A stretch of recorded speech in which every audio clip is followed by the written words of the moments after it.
Welcome back to our channel. In 1973, the United States stood at the crossroads of political turbulence and economic uncertainty. The nation was navigating the aftershocks of the Vietnam War, tensions of the Cold War, and the unraveling drama of the Watergate scandal. Amid all this, the U.S. Mint continued its routine operations, printing currency, minting coins, and sustaining the silent pulse of commerce. That year, the half-dollar coin bore the same face it had since 1964. John F. Kennedy's proud profile, struck into copper-nickel layers clad over a core of pure copper. To the untrained eye, each of these coins looked the same, standard issue, circulating symbols of daily exchange. But somewhere along the minting floors, beneath the mechanical rhythm of presses and conveyor belts, something imperceptible took place. A subtle, unplanned divergence began its journey, unnoticed by the machines, overlooked by the human eyes entrusted with quality control. Coins minted in Philadelphia bore no mint mark, as was customary for that facility at the time. Denver's carried a D. San Francisco focused largely on proof issues, detailed and gleaming, packaged for collectors.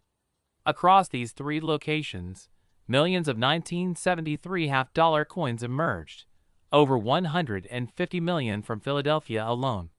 They clinked into cash registers, passed through hands, filled coin rolls and parking meters. But within this mass production, a rare variant took form, quietly separating itself from the ordinary with a whisper of metal, not a scream. It wasn't in the face value. It wasn't in the subject engraved. It was in something so subtle, so unexpectedly rare, that its significance would only become clear decades later. The coin was not caught in 1973, not even in 1974. It went unnoticed through all the fiscal reports and numismatic summaries. It survived the years of silver hoarding and Kennedy half-dollar scrutiny. Only later, much later, did a seasoned collector, bent over a magnifying glass on a stormy Tuesday afternoon, catch the faintest deviation. The surface of the coin shimmered oddly beneath the lamp. The edges, though reeded, bore inconsistencies. It wasn't wear. This was something intrinsic, something born in the press room itself. The collector, let's call him Edward, wasn't searching for treasure. He was organizing a collection for cataloging, nothing more. But as his lens swept over the 1973 D. Kennedy half-dollar in his palm, his breath paused. The coin lacked a visible copper core on the edge. Its metallic hue was uniform, more like the 40% silver issues last seen in 1970.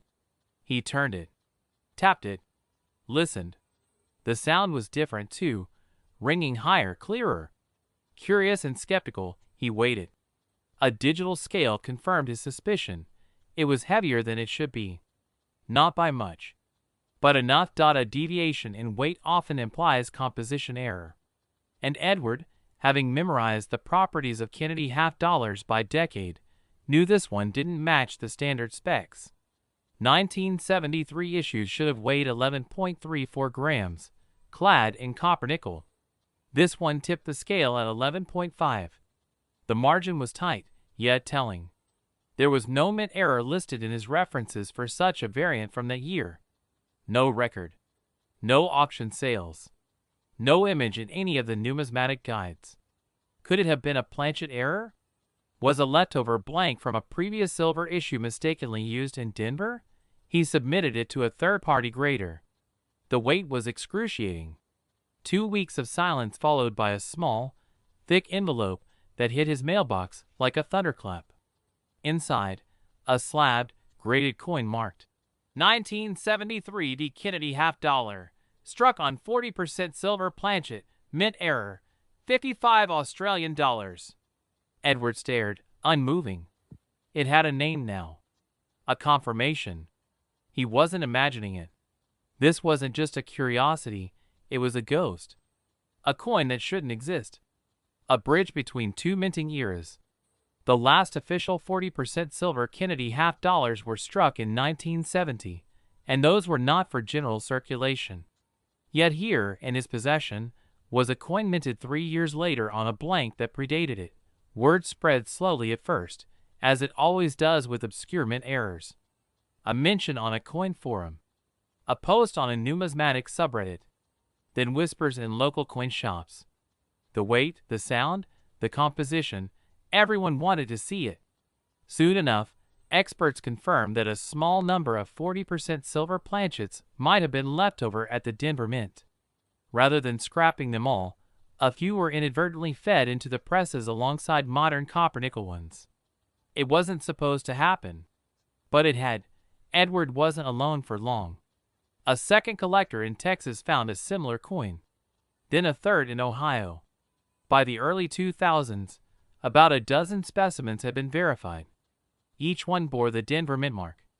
All were struck on outdated silver blanks. All had escaped notice for decades.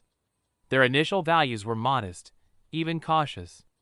Early buyers paid 3 figures, not realizing the storm to come. But once the major auction houses got involved, everything changed. One example, with sharp detail and minimal contact marks, sold for $2,800. Another broke $5,000. Collectors scrambled to reassess their Kennedy half-dollar rolls, hoping to find the silvery imposters lurking among copper-nickel brethren. By 2010, prices began climbing steadily. Grading agencies updated their references. Auction catalogs described the coins as rare transitional errors, a title usually reserved for legendary pieces like the 1943 copper cent or the 1974 aluminum Lincoln trial strikes. The 1973 silver Kennedy began to rise through the ranks, no longer a novelty, but a heavyweight in the world of modern U.S. coinage. Then came the twist. In 2018, an uncirculated 1973 Kennedy half-dollar surfaced, not just heavy and silver-hued, but fully brilliant, untouched by circulation. Its surfaces gleamed with frost and polish. It was submitted for grading, and what came back stunned the community. MS-67, with 40% silver content confirmed through non-invasive spectrometry. No bag marks. No wear. It was immaculate. The mystery only deepened. How had such a pristine coin survived? Why hadn't it been caught or destroyed? Some speculated it may have been pulled directly from the mint by an employee. Others whispered rumors of an experimental test strike, unofficially struck and smuggled out. But no evidence surfaced to support these claims. What was clear, though, was the coin's staggering rarity. The MS-67 specimen shattered expectations at auction. Estimated at $10,000, it ignited a bidding war. Phones lit up. Online platforms surged. When the final hammer fell, the total reached an astonishing $26,750. A coin that had once masqueraded as common change now rivaled the value of gold proofs and early American rarities. It wasn't the end. As the numismatic world took notice, collectors revisited their hoards. More examples appeared, though none in as high a grade. Prices fluctuated wildly. Some dipped as the market cooled. Others soared as demand reignited. In 2023, a PCGS 58 Australian dollars example sold for $14,000, followed by an NGC 53 Australian dollars piece that closed at $9,800. The spread of values reflected not only condition, but the fevered excitement that surrounded each discovery. Beyond price, the 1973 silver half-dollar became a symbol. A quiet reminder that even in an age of industrial precision, the mint could make mistakes, beautiful, accidental, and valuable mistakes. It represented the thrill of chance, of hidden treasure lying dormant in old pocket change, in forgotten coin rolls stored in attic boxes or sock drawers. The story took one last unexpected turn. In 2024, researchers reviewing the Denver Mint archives uncovered a production log anomaly from late 1972. It listed a small batch of silver planchets returned from a storage audit, tagged for destruction, but never logged as scrapped. No follow-up documentation existed. The blanks were simply listed as pending. That trail went cold. No official explanation. Just a paper trace. A single whisper confirming that somewhere between paperwork and molten metal, a few silver planchets vanished into routine circulation. It was a bureaucratic oversight, perhaps. A clerical omission. Or maybe, as some romantic collectors believed, it was the coin's destiny to be discovered slowly, dramatically, one piece at a time, by people who understand the value of looking closer. The type of people who know that the difference between a $0.50 piece and a $$26,000 relic could be as thin as a forgotten layer of metal, as faint as a shimmer under a desk lamp on a rainy afternoon. Even today, rumors persist that more are out there, hidden in plain sight. Maybe in a bankroll. Maybe in a jar at someone's grandmother's house. The 1973 D. Kennedy half-dollar, with its phantom silver soul, continues to haunt the numismatic world. Not loud. Not brash. Just quietly waiting for someone to notice what shouldn't be there. And when they do, everything changes. Again. In 1979, the United States Mint was at a crossroads, balancing tradition with the tide of modernization. The economy teetered under the weight of inflation. The Cold War brewed silently in the background, and Americans saw the coinage in their pockets as both mundane and unchanging. The Kennedy half-dollar, introduced in 1964 following President John F. Kennedy's assassination, had long become a staple of American currency. Its design remained largely untouched, Kennedy's strong profile on the obverse, the presidential seal on the reverse, a symbol of legacy, reverence, and enduring hope. By 1979, the Kennedy half-dollar was minted at 3 primary facilities: Philadelphia, Denver, and San Francisco.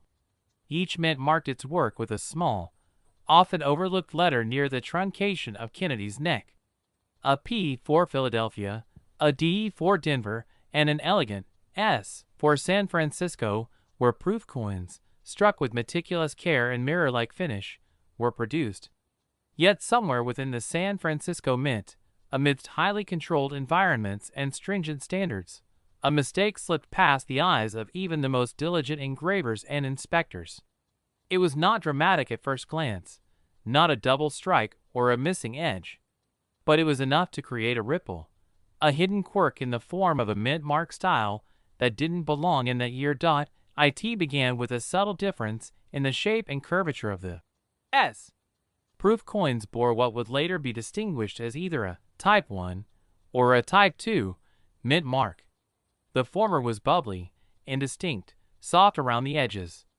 The latter, Type 2, was sharply defined, more refined and closer in appearance to the mint marks used in later years.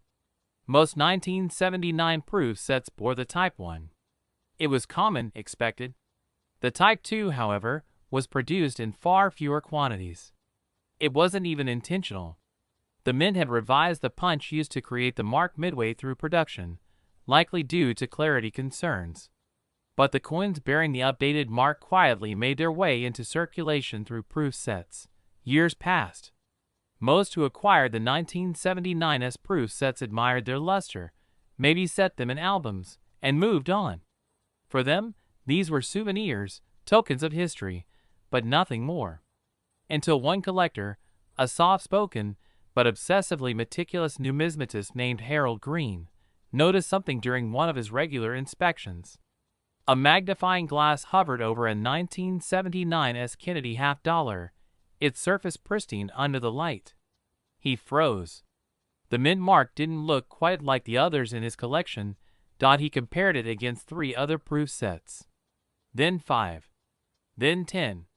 The difference was undeniable. Where the others had a cloudy, almost swollen S, this one was razor sharp. He felt the familiar thrill of a discovery, not just of a variant, but a possible misstep by the mint. Harold wasn't new to oddities, but something about this coin stirred his intuition. He sought answers, initially facing silence. Forums were skeptical. Dealers dismissed it as minor. But slowly, as more examples surfaced and images were shared, the distinction gained traction. The Type 2 mint mark began to earn a name. Coin grading services, initially hesitant, soon adapted their criteria to recognize the distinction officially. Labels began to reflect the change. 1979 as Type 2 proof. The effect was immediate. Collectors who had previously overlooked their proof sets dusted them off and peered through magnifying glasses, searching for the sharp tail. Some were lucky. Most were not. Harold's discovery, once trivialized, became the catalyst for a growing fascination. Shows buzzed with talk of Type 2s. Auction houses watched as bids crept higher, starting modestly, perhaps $20 or $30 above face, then soaring. By the late 1990s, prices began flirting with triple digits for pristine specimens. The value rose not simply from rarity, but from intrigue. This wasn't just a mistake, it was a ghost of process, a quiet deviation hidden in plain sight. Then came 2003. A collector in Wisconsin, renowned for his eye and his secrecy, announced he had uncovered a 1979 S Type 2 proof set where all 5 coins bore the updated mint mark. That was common enough. But his Kennedy half-dollar featured something even rarer, a double die on the obverse. The doubling was faint, almost imperceptible unless held under exacting light. But once seen, it was impossible to unsee. Kennedy's profile appeared to shimmer with a subtle echo, as though history itself were being whispered twice. The implications were massive. Proof coins were struck with such care that double dies were practically unheard of. How could such an error exist on a coin already considered rare? Theories abounded. Perhaps a flawed die escaped detection. Maybe a brief lapse in procedure occurred during the die's creation. Or could it have been something stranger?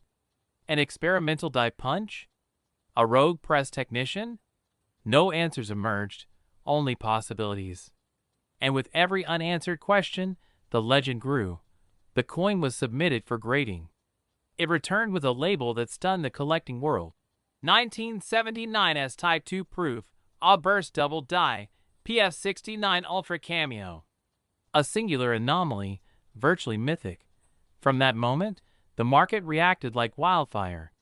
Prices for even standard 1979 S Type 2 Kennedy have surged. What had sold for $75 in 2001 now fetched $300. By 2010, select specimens approached the $1,000 mark if in perfect condition. Harold Green, once ignored, now found himself answering emails from museum curators, journalists, and investors.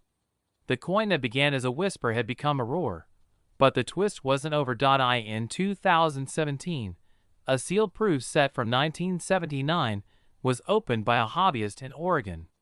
Expecting perhaps a Type 1 or, if lucky, a Type 2, he instead found something wholly unexpected. A Kennedy half-dollar proof coin with no mint mark at all. Blank where the S should be. At first, he believed it was a filled die, a common enough issue where debris obscures the punch. But under microscopic analysis, the results were clear. There was no indentation, no ghost of a letter. The planchet had been struck by a die with no mint mark engraved. A missing mint mark on a proof coin? From San Francisco? It was unprecedented. The mint had never authorized such a variant. The die should never have been in service. The set was verified, its packaging and provenance confirmed. This was no tampering. It was an accident, yet a perfect one, an omission that spoke louder than any mark could. Collectors lost sleep. Forums lit up. The coin was christened the Invisible S. Today, the 1979 S Type 2 Kennedy half-dollar sits in a unique position. It's a bridge between mass production and the mysterious crevices of the minting world, where accidents bloom into treasures. It represents the unpredictable nature of coinage, of the human hand behind the machine, of the choices no one meant to make but that changed everything. The Type 1 remains abundant, often overlooked in albums and drawers. The Type 2, though, is eyed with reverence. And those rare few with double dies or missing mint marks? They are kept in vaults, passed quietly from collector to collector, spoken of in hushed tones and speculative whispers. Even now, decades after Harold's trembling hands held that first sharp S. Under magnification, the story of the 1979 Kennedy half-dollar continues to evolve. Rumors persist of additional variations, unexplored sets, and perhaps other proof coins harboring secrets yet revealed. Some say the mint knows more than it lets on. Others believe it was all just coincidence. In the stillness of early 1982, inside the great coin presses of the Philadelphia Mint, a subtle disruption occurred, a small deviation, invisible to most, that would ripple across decades. The Kennedy half-dollar, introduced in 1964 as a tribute to the slain president, was by now a familiar presence in the pockets of Americans. But by 1982, its presence in circulation had diminished.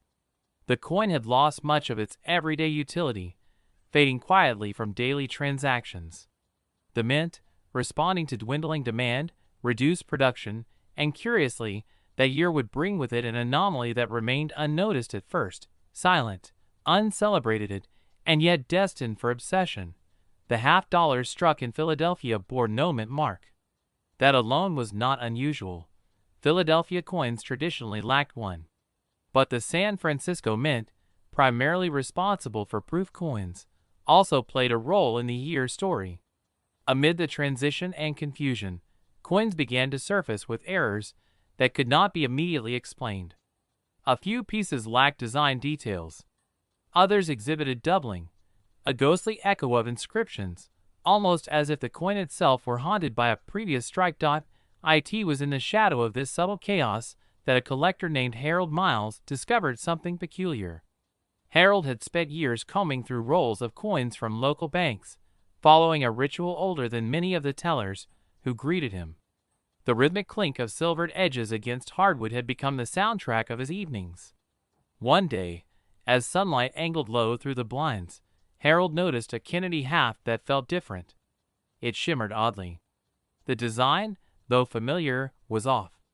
The word, Liberty, appeared slightly smeared.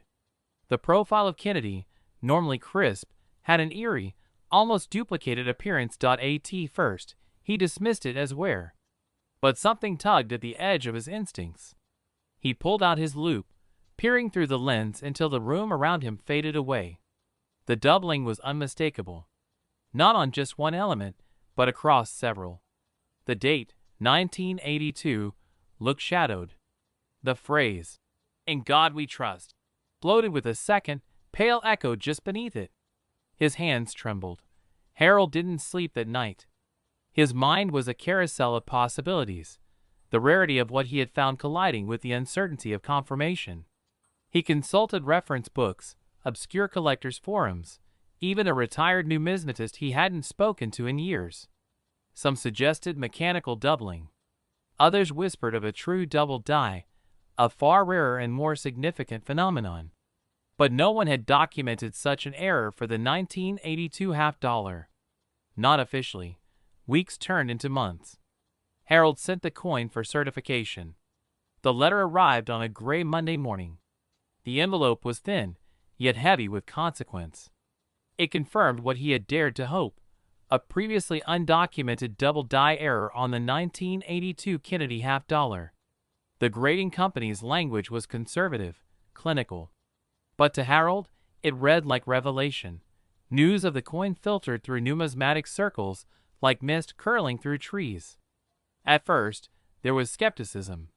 Then came scrutiny. High-resolution images circulated online. Debates flared, some dismissive, others awed. But gradually, consensus formed. This was real. And it was rare. No one could explain exactly how the error had occurred. The Mint remained silent, offering no official statement, as if hoping that time would bury the anomaly. Prices began to climb, cautiously at first. A few $100s. Then 1,000. Collectors, ever alert to rarity, began searching their own stashes. But the error was elusive. For every 1982 halves examined, not one matched Harold's. Rumors swirled of a second, then a third specimen, but their authenticity remained contested. Harold watched from the sidelines as the value climbed. He refused to sell. The coin sat in a velvet-lined case, under lock and key, yet always near.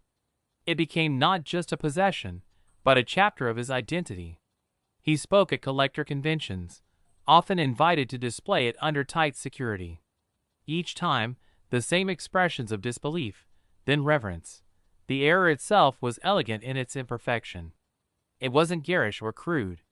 The doubling suggested a momentary lapse in the mint's otherwise exacting process, perhaps a loose hub or a misaligned die. Some speculated it might have occurred during a maintenance transition. Others believed it was the result of an experimental strike, a test die mistakenly used for actual minting. No one could say for sure. Over time, the coin's mystique deepened. A famous dealer offered $12,000 at a show in Ohio. Harold declined. 2 years later, the offer doubled. Still he held on. The coin had become more than an error. It was a ghost story, a whisper of a mistake too perfect to be accidental. In 1996, a twist emerged. A former mint employee, aging and no longer bound by confidentiality, admitted in an obscure interview that experimental dies were tested during the 1982 run, dies that were never meant for circulation. According to him, a batch of these dies, indistinguishable at a glance, was briefly deployed before being retracted. He hinted that no more than a few dozen coins could have been struck with them. Perhaps fewer. The revelation electrified the community.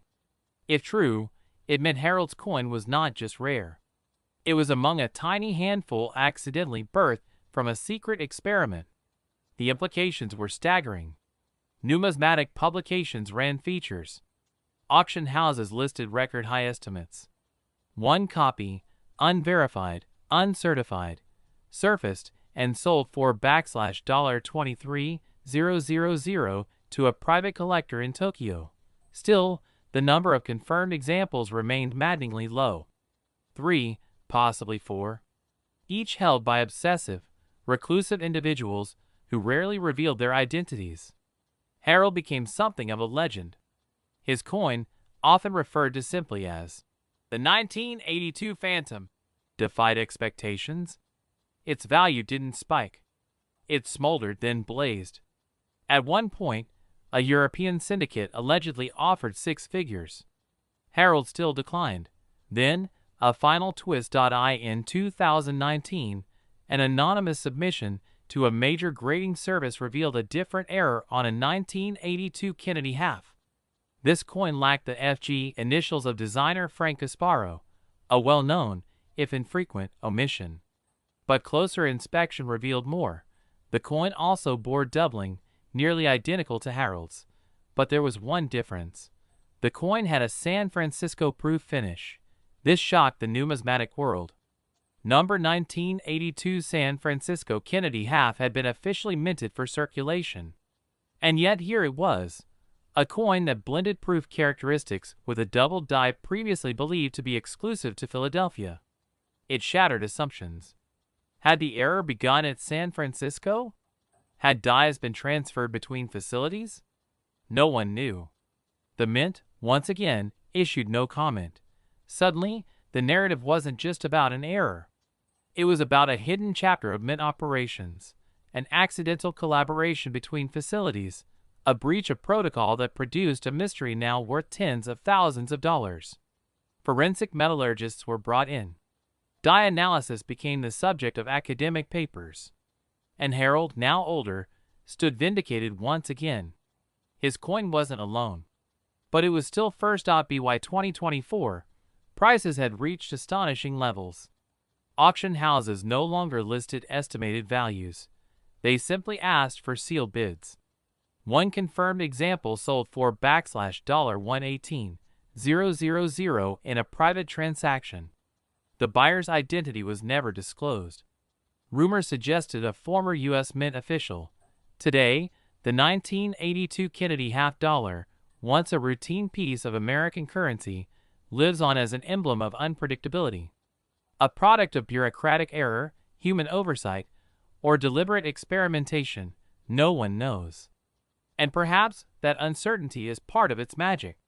What began as a glint of curiosity in the hands of a collector has become one of the most spellbinding enigmas in modern numismatics. Each time another 1982 half is pulled from a forgotten roll or old collection, there is a pause, a tilt of the head, a glance in better light. And somewhere, in that quiet moment, the legacy of a nearly forgotten mistake flickers back to life.